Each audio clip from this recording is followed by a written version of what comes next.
Ladies and gentlemen, dear friends of the Villa Vigoni, this is yet another chapter of the European dialogues. That is the young format created by the Villa Vigoni in order to offer to the public news and informations we cannot in these times of the pandemic offer in loco. That means in this beautiful place on the lake of Como, where the German-Italian Center for the European Dialogue, Villa Vigoni, has its seat. I am very, very glad, and it is a great honor for me to give a warm welcome to two top European journalists with whom my dear colleague Desiree Biel and I would like to discuss our newest book edited by the Villa Vigoni, The Value of Money. Its undertitle says Controversial Economic Cultures in Europe, Italy, and Germany. Nikos Konstantaras is the famous journalistic voice of Kathimerini, a voice from Greece, heard all over the world, and all the more precious in order to make a step beyond the merely German-Italian exchange. Thank you so much, Nikos, to be with us in this discussion. And there is obviously Tobias Piller, correspondent for the economic issues of the Frankfurter Allgemeine Zeitung at Rome. Thank you, Tobias, to be with us and to have suggested the participation of Nikos. This is particularly precious for us to enlarge the view on this very important topic. I would like to thank also my co-editors of this volume. This is Thomas Meyer, Francesco Papadia, and my young colleague Matteo Scotto. The preface of this book is written by Jean-Claude Trichet, and also to him, obviously, a warm thank you. I would like to underline that this talk is meant for non-specialists. And so we thought of the questions and the topic of our discussion tonight, not only for a specialist audience, but to any citizen that is interested in the argument, in the issue of the value of money. And so I immediately would like to give over to Desiree, who will make the first question. Thank you so much. Thank you, Christiane. Yes, I would like to jump right in. And as Christiane already stated in her introduction, you, Nikos, as a Greek voice are obviously very much interesting to hear, because if we look at our book that we published a short while ago, nearly all of the authors in this book are Italians or Germans. And you, as a Greek journalist, obviously are very much familiar with topics of the book. So I wanted to ask you, because we're very much interested in your opinion from your point of view, what's your overall impression of the book, and are there any aspects that particularly caught your attention? Well, first, I'd like to thank you for inviting me, you and Christiane, and it's such a pleasure to be in the discussion with Tobias. So again, thank you. It is a great honor for me to be with you. I found the book fascinating and brilliant, both in its idea, the concept, and in the execution, in the wonderful pieces that have been assembled by your contributors. From the preface onwards, I think it is a very, very valuable contribution, not only to Italian-German relations and understanding, but to anybody in Europe, to see the workings of cultural differences, of how our separate histories are actually a shared history, and how these can come together in something as unique as the common currency, but also in a book which I think is very important for the dialogue that we should be having now, every single nation involved in the future of Europe. So I found the book very timely, and it's great that it has the COVID response in it already. And I think it's going to be a very valuable contribution to the discussion that will be taking place right through Europe. I hope it gets a lot of publicity and a lot of attention. Now, what struck me was the great quality of the writing, of the contributions. I mean, these are excellent people putting in their best effort and really focusing on a very important subject. And I got that impression right from the beginning, from Trichet's preface, that this was not a typical let's get the job done, put in a show piece. It was very, very incisive, and it gave me a lot of thought. It really led me into the whole argument. So from there on, and I think we will discuss this later as we go on, I found the quality very good, in the sense that the focus being exactly on how the two nations dealt with this common issue, the differences there, the common things, and also the fact that it got past the cliches, the things that we have lived through in the crisis, the divides, the easy divides, the Protestant Catholic, the North-South, so on. It goes much deeper into what the real issues are, and it comes out with a lot of analysis that is useful for the way forward. Tobias, you are one of the authors of the book. You had an article in the book, and you are in the ongoing German-Italian controversies on the euro, one of the most prominent voices, often critical with Italian fiscal politics. So after reading what your Italian and German colleagues write in their essays for the book, what is your impression of this new volume, in the sense of its representative mirror quality of the German-Italian debate? Does it mirror the main positions, would you say? Well, it is very interesting to see my Greek colleague Nikos say that it's something that gets a discussion further.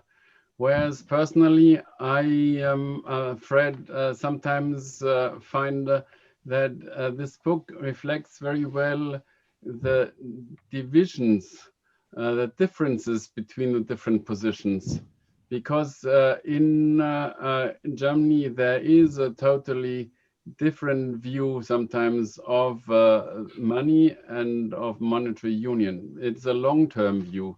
And it's a long-term view that's also been shaped by the experience of the great inflations in Germany, and also the experience of a strong central bank, the Bundesbank in Germany. And with this, we wanted also a sort of German mark in Europe, and we wanted strong rules that should keep for the long term. And in Italy, there is no such tradition for a strong currency. There's rather more the tradition of we want to devalue. There is no such tradition of an independent central bank. And there's a lot of short-term thinking, because We have now nearly 70 governments after the Second World War. And so certainly every government wants to find a short-term solution for its own survival. And having to pay tribute to some sacrifice for a long-term stability of a monetary union or of a currency is just an obstacle. And in some sense, it's quite interesting to have all these views assembled in this book. And I hope that this is a starting point for future discussion about how far the currency and the monetary union should be developed and in which direction. Problem is that still now there is also a division in the political debate, because in Germany you find nationalist views that say Italians cannot be trusted. And then in Italy, you find all these people that now rejoice that saying that Draghi has won against the Bundesbank. Bundesbank, thank God, doesn't count anything anymore. So we have been taken over the monetary union, and now we say that our rules are the right ones, and what Bundesbank Germans or everybody, anybody who has all these backward ideas propose, that's not actual anymore. That is really old. That is going back to the medieval times. That is the feeling in Italy at the moment, and certainly you can't go on like this in the monetary union without having some reaction in Germany. So in this sense, I believe this book has come in the right time to show that there are big differences to overcome. Thank you so much.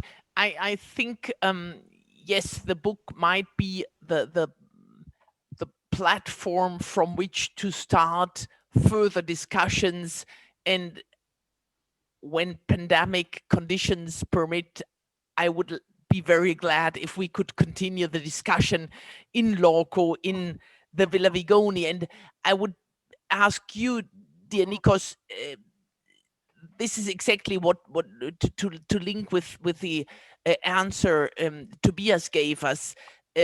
I think a good part of the Italian politicians and the media, first of all, the populist, the so-called sovereignist voices, were very hostile against using the means of the mechanism, the European mechanism of stability, the so-called MES, stating that Italy did not want to end, as had in their understanding Greece, under the dictatorship of the European Troika. That is or was a discussion a little difficult to understand for German ears or eyes, so to say. So German media and German citizens had difficulties to understand why there was this hostility against the means offered by MES mechanism. Could you help us to understand this hostility from a Greek point of view? This is such a complicated and important issue, and it was presented in such a simplistic way from all sides. So I will begin with a simplistic view of things. When the crash came in 2009, 2010 for Greece, it was a shock, a huge shock for everybody there, because we had lived through the best part of Greek history in the previous years after joining the European Union, after the great pride of being part of the euro as well. People were really enjoying the dividend of having the low interest rates and the money and living the way they had never lived in the past, with prosperity, with peace, with social calm, and so on. A lot of the failures of the Greek politics and the economy were at work, though, in all this that was happening. So when the shock came, it was total, because the bottom collapsed out of the economy and out of the political system. And we had a huge fragmentation of the political system, which all of Europe was witness to. At that time, there was a great understanding among the Greeks that we had messed up very badly, that this was a very serious problem. We had brought this upon ourselves to a great extent, and we had to see how we would get out of this. There was a sense of realization and also a sense of humility in the face of this crisis. Then it dragged on very long before we knew what was happening, what would be done. There was this period of at least 6 months where nothing happened, actually. There was all the talk of what was going to happen and so on. And there the populism began to build up. We got populism on the Greek side about what had happened to us, and the Germans were behind this. We got populism from the German side about the Greeks had been wasting all this money, and they were lying around in the sun drinking ouzo and putting their hands in German people's pockets. So you started getting the populist arguments coming into play, which I can speak for the Greek side more than I can for the German side, although every insult from the German press or from a German politician had a great impact in Greece. So we were not unaware of what was being said in Germany. But on the Greek side, we began to see this kind of complex that foreign influence is at play, and the foreign powers are trying to get the better part of Greek assets and the Greek future and Greek oil, ostensibly, and gas and so on. All of that stuff started coming in, that there was a plot. So there was time given for conspiracy theories to arise. Then there was the fact that it was very clear that, and here I will say it clearly, that the German Chancellor did not want to fall into the trap of moral hazard, and wanted it to be seen that it was difficult to bail out a country when the European philosophy was not to bail out a country in need. So the bailout had to be very painful. It was also that the European Union did not have the mechanisms in place. So by the time that the mechanisms were created to deal with a crisis like this, we had the IMF in as well. So what we immediately had was the sense that others are coming and dictating what must be done. And then with the strict conditionality that was placed on this, it was impossible for the Greek side to accept ownership of this. So that became a kind of platform that this is imposed by foreigners, and it needn't have been this harsh. It needn't have been so strong, the measures that were taken. This is what I think was also seen very clearly by others outside of the strict Eurozone versus Greece argument. So we had that sense. Now for the Greeks, if you want, I can go much deeper into this sense of having to deal with a foreign influence. I mean, immediately the cliches and the populists were of the German invasion and occupation of Greece, and where are the reparations, so that the Germans owe us, from so on. So that was immediately a kind of, instead of saying we made a mess, how are we going to get out of this together, it was an us versus them argument that began. Okay. That has very, very deep roots. An even deeper root is the sense of what you call the value of money, is that it's very different, the attitude in Greece. And this is what this book that you have just published helped me with, giving a framework of seeing how two other nations look at money and the relationship of their institutions and of the nations vis-a-vis each other.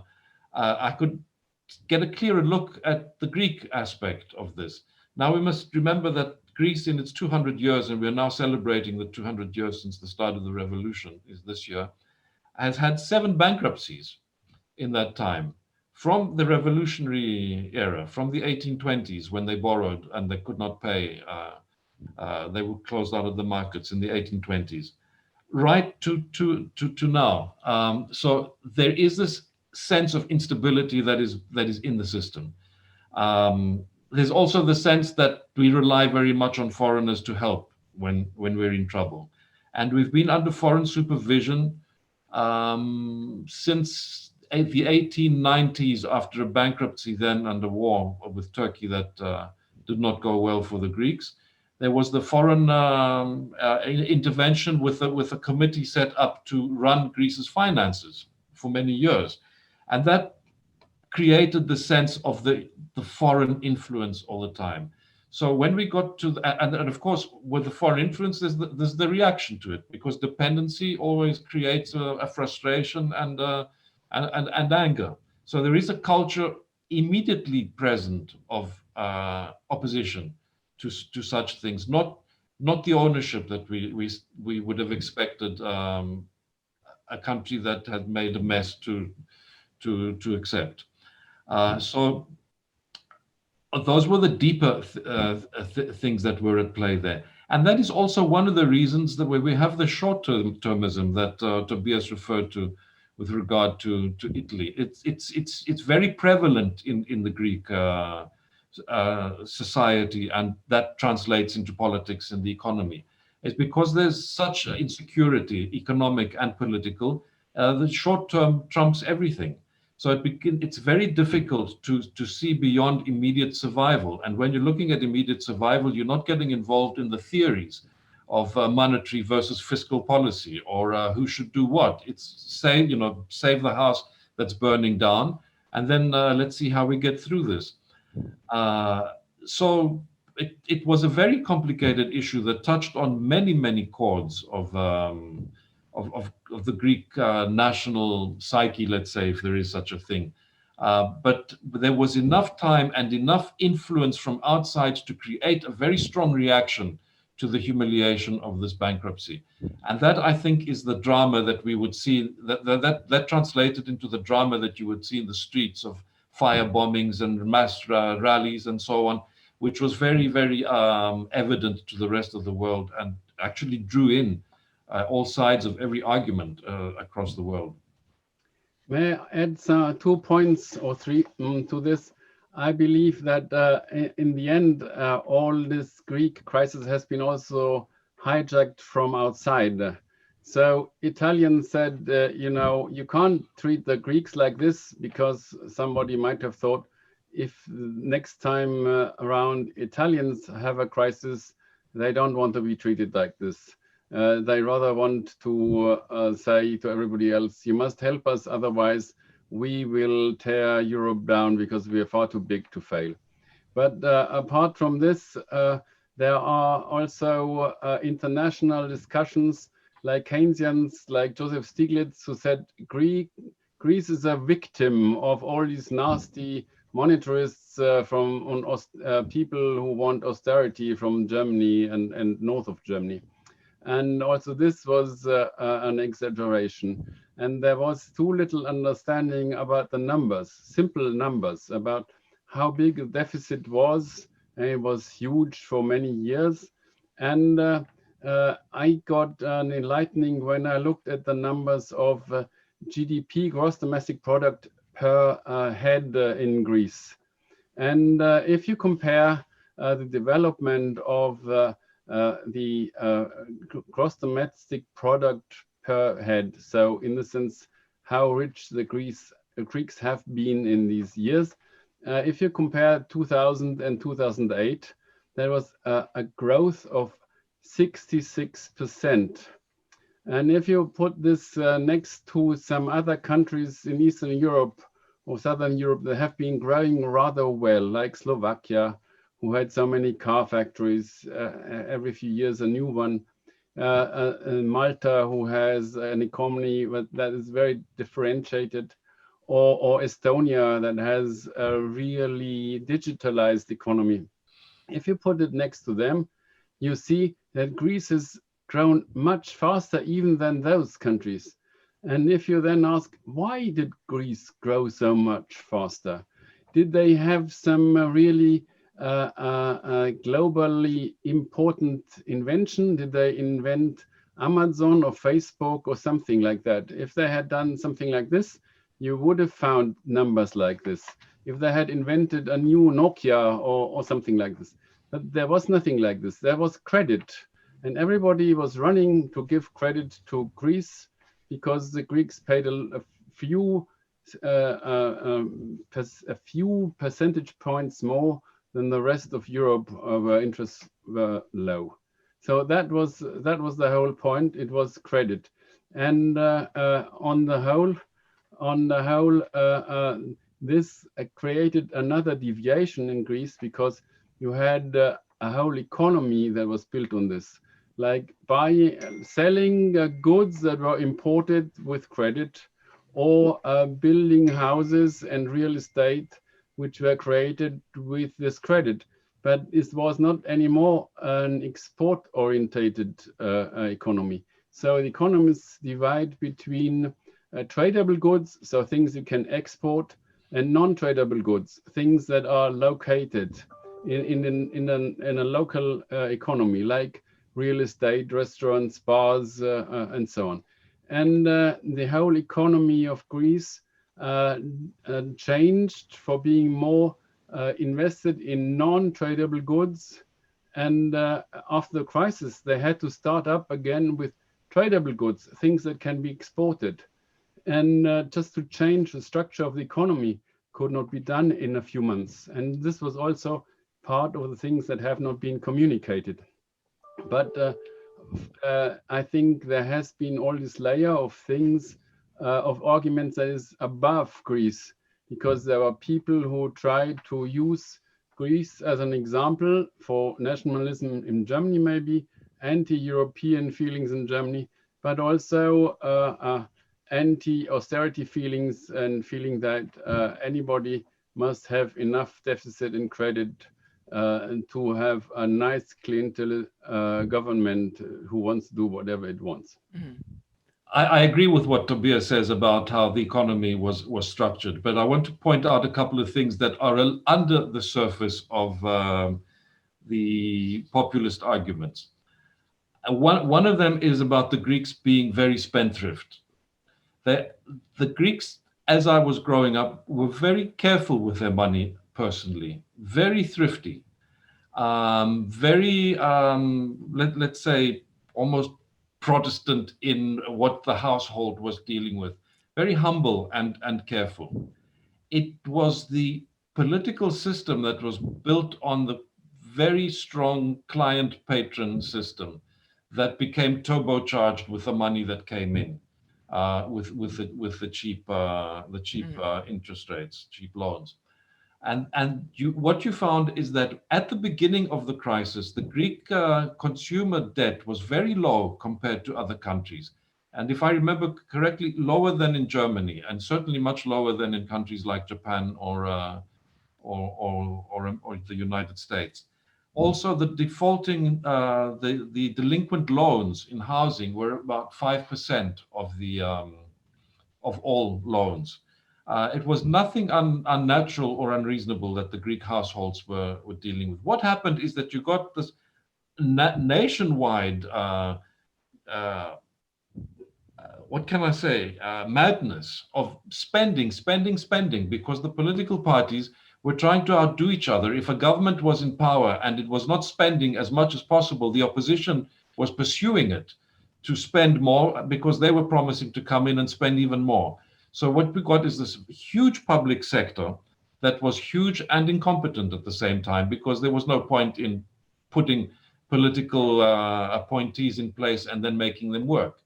That wasn't how the system was built. So we created these huge costs that were impossible to control, because once people started getting addicted to the jobs and the loans and the so on, and the expansion continually in the public sector, the civil service, and in the construction sector, it was difficult to tone that down, to rein that in some way.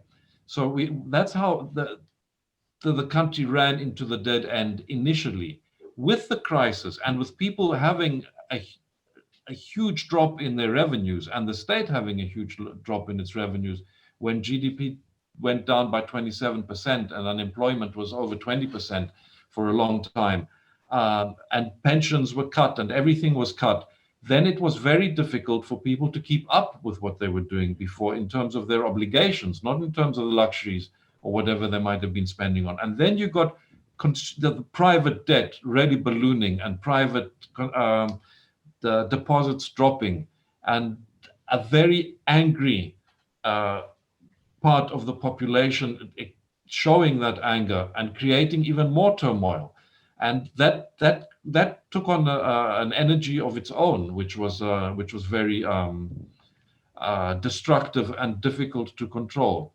And one of the interesting things that Trichet mentions in his preface is this the relationship between the social partners in Italy and in Germany being so different. This is a very important point for Greece. Is one of the points that the book made me think about as well. Was that the social partners in Greece for a very long time, the only debate that would be held was how we're going to get more. And everybody was chasing everybody else to get more out of a system that nobody thought they would have to pay for in the end. So it's a very complicated issue in the sense of how the perception of money and the perception of justice plays a big role in different attitudes towards the national economy. I want to talk about that. For me, this is one of the things that I perhaps didn't see in the book on the value of money, is people's perception of how money is reflected through a sense of justice in society. The Greeks are very short-termist because they don't believe there is justice in their society. So people get what they can. When I say that, I don't mean everybody, because most people are doing the best that they can under the circumstances that they're in.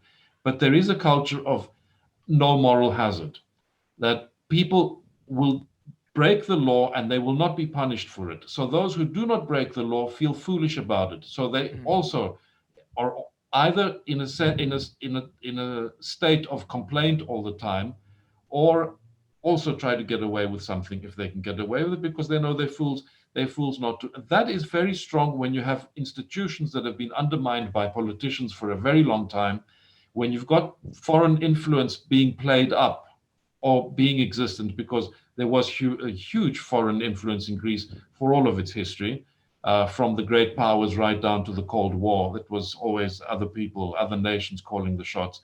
So being part of a union like the European Union and of the Eurozone demanded a kind of responsibility, not only from the politicians in power, who I would say mostly have it, but from the people themselves, to realize the responsibility that each one of us has in a union where we are all equals and we are not in an unjust system. So that is a very different way that we might see the same thing that others are seeing, who will be seeing it in a different way. And I think that when we talk about these discussions being important for the way forward, I think that these discussions have not been held to the extent that they are being held today, and through your book in a great way. And here the opinions are still far apart between Germany and Italy, because what you describe as moral hazard, and well, there's also this word in Italian called furbo, which is very famous in Italy, yes.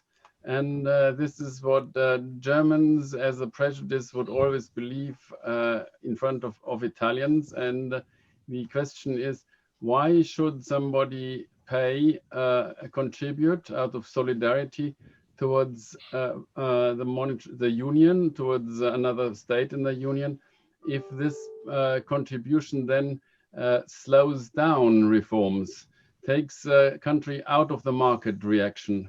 Because a country that is not in the monetary union, say Argentina, will be immediately punished if some things go wrong. Or now it's Turkey that's punished immediately by markets, and we will see some terrible effects still of that. And if you're in a monetary union, there is the possibility to shift part of the burden to others. And then in Germany, people will say, why should we give credit to another country if this credit now risks getting a slowing down of reforms? Because we are taking, we are bolstering market reaction. We are making everything so that the others will not feel the difficulty that they are really in. And then you have the next step of politician who says, look, we can even build on this and make a policy out of this, blackmail the others. We want to get the most out of this. And I personally believe that we might be just running into a problem like this now with the central bank, because the central bank has been paying governments a lot of money. They have now 1/4 of the whole European debt, or the whole debt in Euroland, and politicians like Italian ones cannot imagine any situation when this will end. They believe that this cannot end. And there is this Italian representative on the board of the European Central Bank who says our policy must be faster, larger, stronger. Like they must even make a stronger policy in favor of Italy to shield Italy away from all these difficulties that it might have. And there are big expectations now in Italy that there will never be rise in interest rates for the Italian debt. Anyway, Italy couldn't afford to have 5% of interest to pay. So the central bank has to look after this, nobody else, just the central bank. And this is the problem, that with moral hazard and with shielding single countries from negative effects, this is not only solidarity, because there shouldn't be a discussion about solidarity, but it's having some further negative effects. And it took Greece, unfortunately, so long to overcome them. It took much longer than Portugal or Spain or other countries to overcome all these effects. And the question is Italy also prone to these problems? That brings me to an issue I want to grasp upon again, is what you both mentioned already, is perception of each other, solidarity, which is also one of Christiane's favorite topics to say. That is it really solidarity? Is there motivation behind helping out, bailing out? But mostly I would like to tackle upon again on, maybe you, Tobias, could elaborate on that a little bit more. What sense, you already did a little bit, but maybe you can elaborate. What sense does it still make to speak about national interests, national economies in such a globalized world? Again, you already mentioned Argentina, Turkey. How important is it still to look at single country issues, problems, economies, if you're already in a monetary union? And maybe you can also elaborate again on the role of solidarity, or maybe more rational reasons to help out. Well, this is just going to be discussed now in front of the Constitutional Court in Germany. Yes.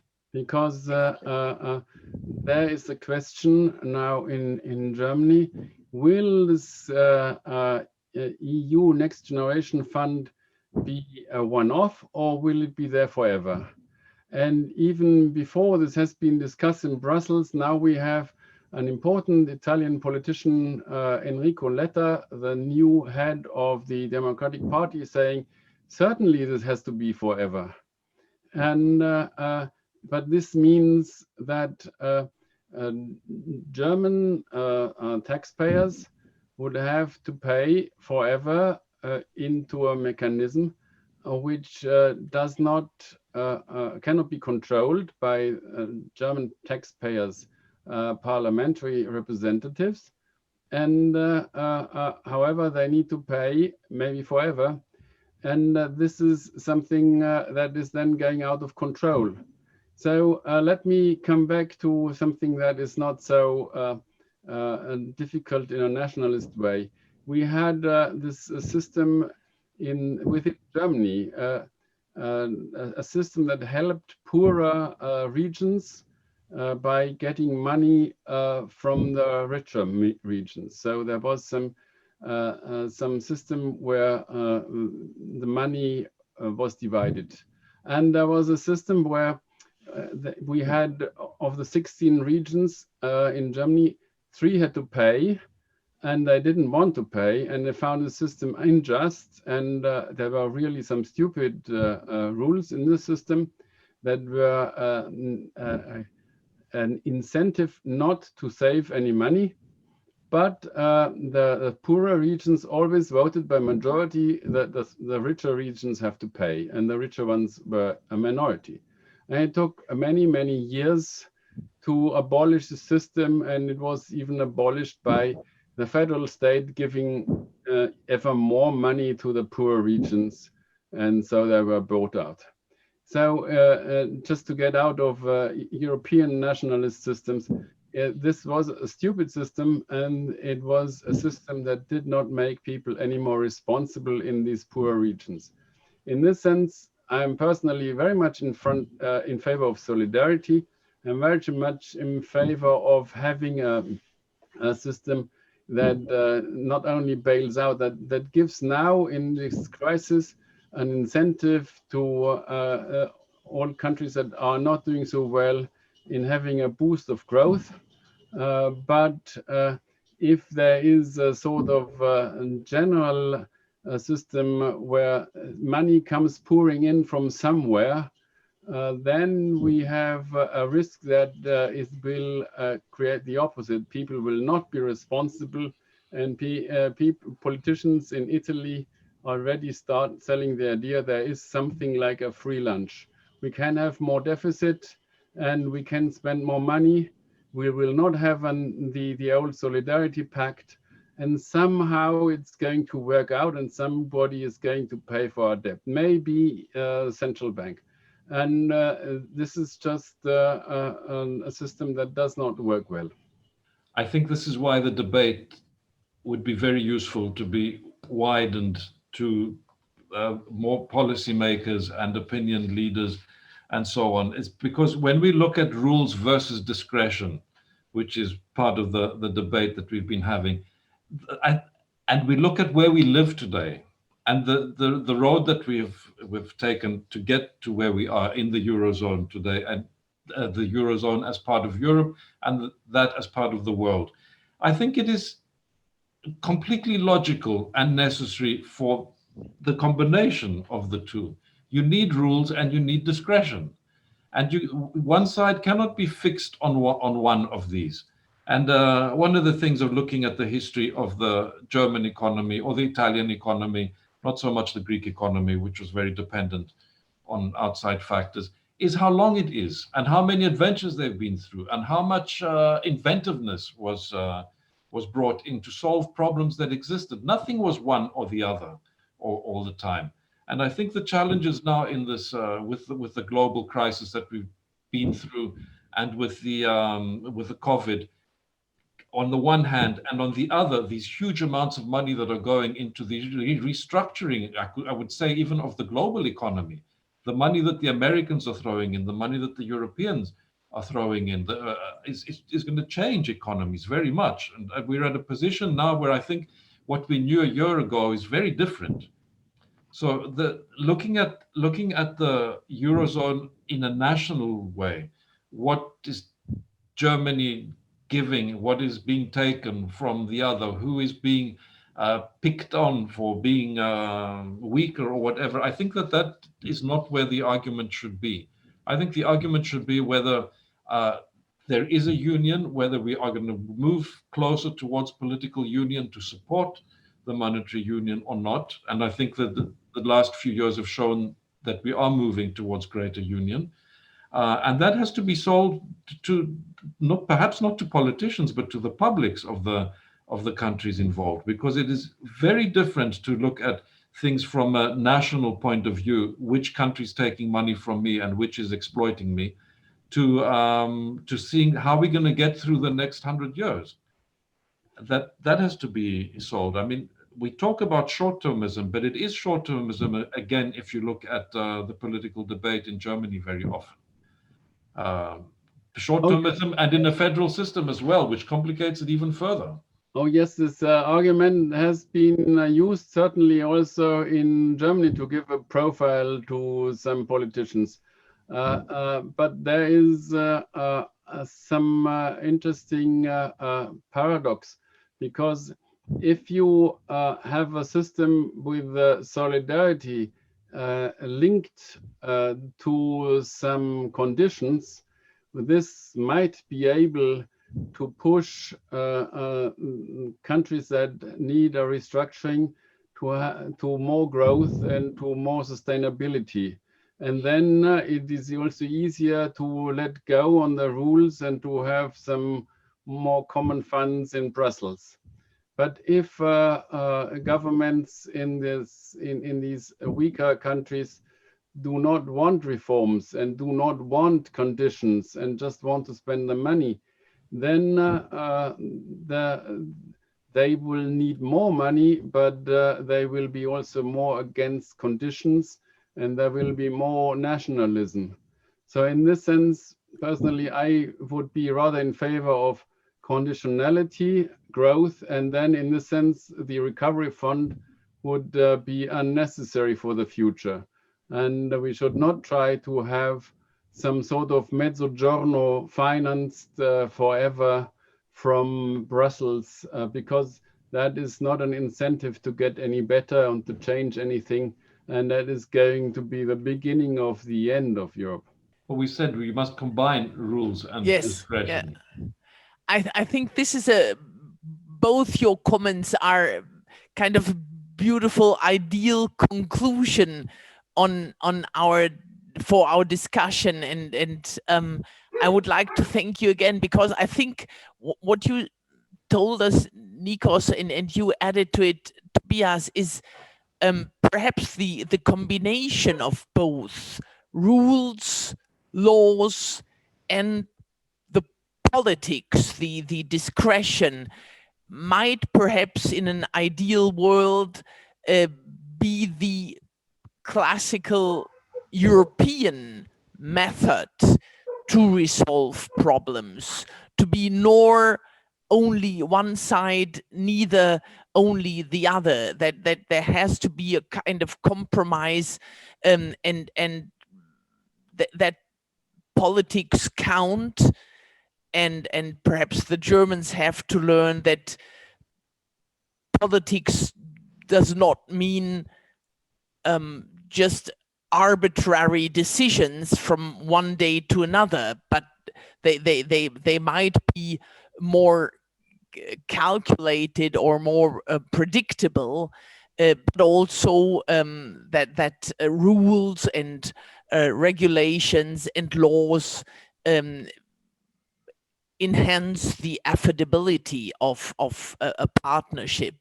As Daisy said, I am not a friend of the term of solidarity, because I see I consider it a political weapon. I prefer to talk of interests. I think it is in the interest of all the Europeans to stay together, but one could say that perhaps more explicitly. And I very much like Nikos, and I would like to open a second chapter of a talk with you, in insisting that we have to deal with cultural divergence and cultural different approaches that might go back to even religious substances or religious roots or whatever, is long-term experiences, as has Greek with dictatorship or Italy with the multi-state organization in the peninsula and so on. So I think the only technical approach to the euro does not help to explain all the divergences and difficulties. That will be my final comment, but thanking again. Thank you very much for your time. Thank you. Thank you. Thank you. Thank you. Thank you very much. Bye-bye. Bye-bye.